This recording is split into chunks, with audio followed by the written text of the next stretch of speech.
영생을 나눔. 로마서 6장 9절에서 11절. 사망이 다시 그를 주장하지 못할 줄을 알미로다. 그의 죽으심은 죄에 대해 단번에 죽으심이요 그의 살아계심은 하나님께 대해 살아계심이니 이와 같이 너희도 너희 자신을 죄에 대해서는 죽은 자요 그리스도 예수 안에서 하나님께 대해서는 살아있는 자로 여길지어다. 영생은 예수 그리스도께서 이곳 인간 세상에서 보여주신 생명입니다. 우리가 하나님으로부터 거듭날 때 우리의 죽을 육체에 예수님의 생명 자체가 나타납니다. 복사된 예수님의 생명이 임하는 것이 아닙니다. 영생은 하나님으로부터 온 선물이 아니라 하나님 자신입니다. 예수님 안에서 드러났던 능력과 권능은 우리가 죄에 대해 도덕적인 결단을 내릴 때 하나님의 순전한 은혜에 의해 우리 안에서도 드러나게 됩니다.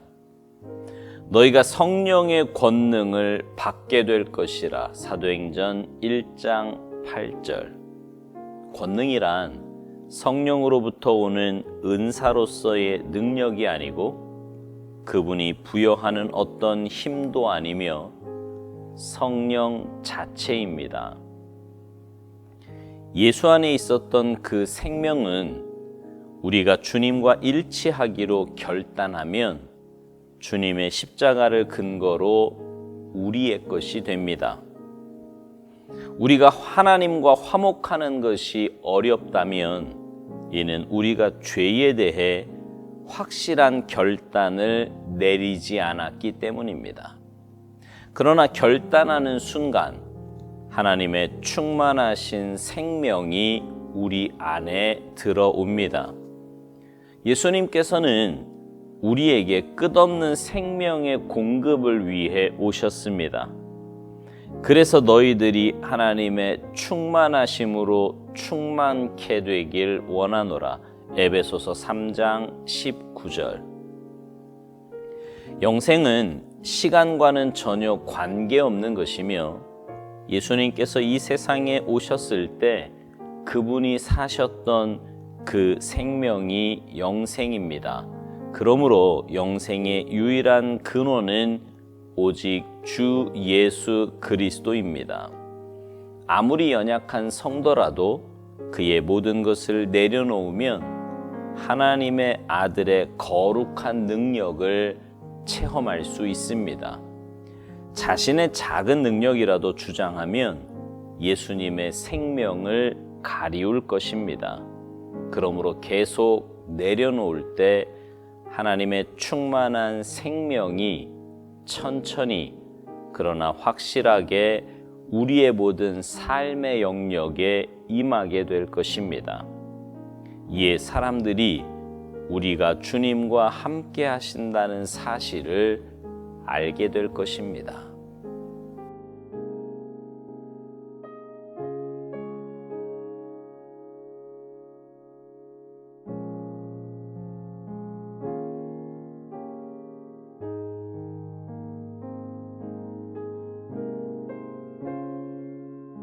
하나님은요, 영원하신 분이십니다. 영원하신 하나님의 형상으로 지음받은 우리도 영원한 삶을 살도록 지음받았습니다. 그러나 죄로 인해 영원한 생명이 죽음을 맛보게 되었고요. 영원히 죽을 수밖에 없는 존재가 된 것입니다. 그런 우리를 사랑하셔서 하나님께서 독생자를 보내주셨고 예수님 이 땅에 오셔서 십자가 지심으로 우리에게 영원한 생명의 길을 열어주셨습니다.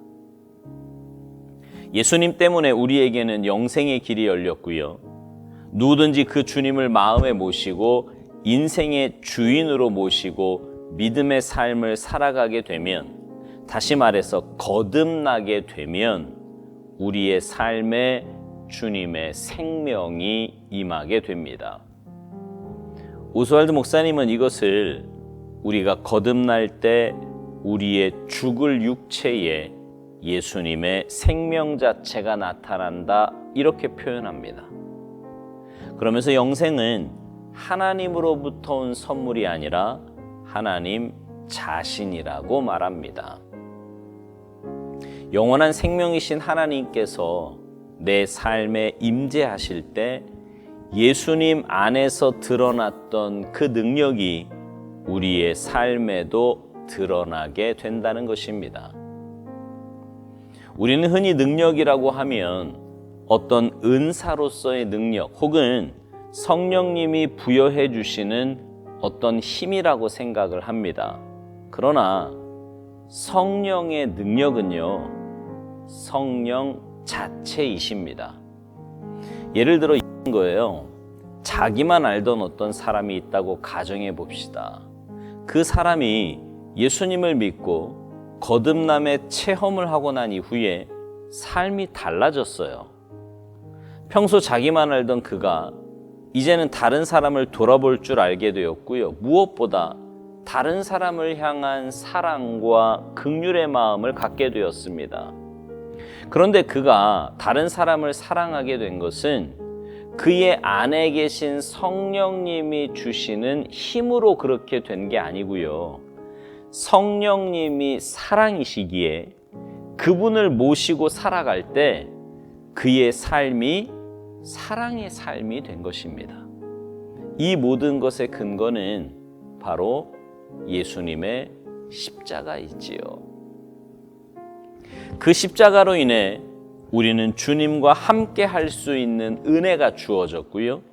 그 은혜를 내 것으로 받아들일 것을 결단할 때 우리는 예수 안에 있는 생명이 내 안에 거하게 되는 것입니다.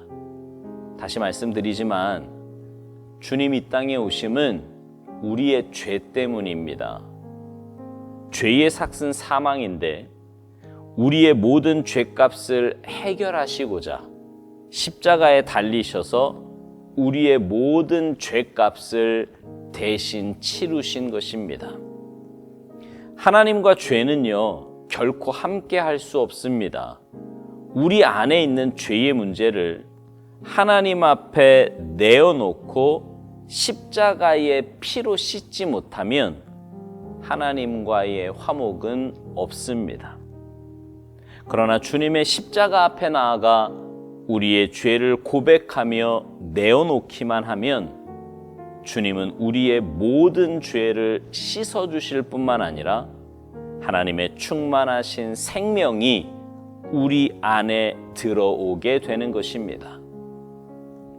에베소서 3장 19절에 있는 말씀, 하나님의 모든 충만하신 것으로 너희에게 충만하게 하시기를 구하노라.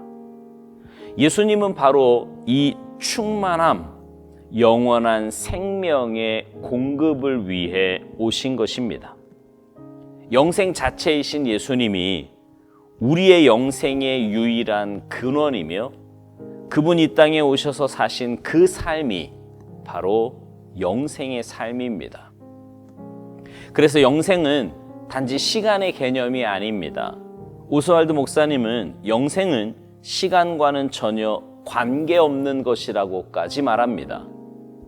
주님이 영생이시고 주님과 함께하는 삶이 영생의 삶이며 영원한 천국뿐만 아니라 이 땅에서부터 우리는 그 영생의 삶을 살아가게 되는 것입니다. 하나님은 능력의 근원이시고요, 능력 자체이십니다.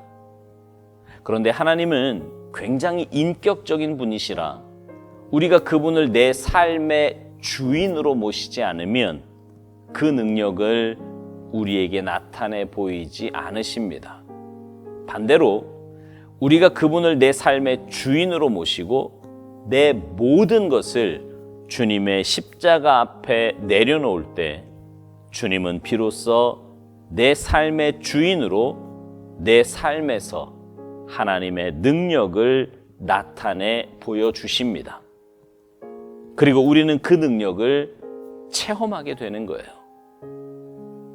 내 경험, 내 지식, 내 감정 등 나의 것이 내 생각과 삶의 주인이 될 때 우리는 하나님의 능력을 결코 맛볼 수도 누릴 수도 없습니다. 오스왈드 목사님은 사도 바울의 고백처럼 나는 날마다 죽고 내 안에 주님이 사시면 하나님의 충만한 생명이 천천히 그러나 확실하게 우리의 모든 삶의 영역에 임하게 될 것이라고 표현합니다. 정말 그렇습니다. 우리는 성화되어 갈 수 있어요.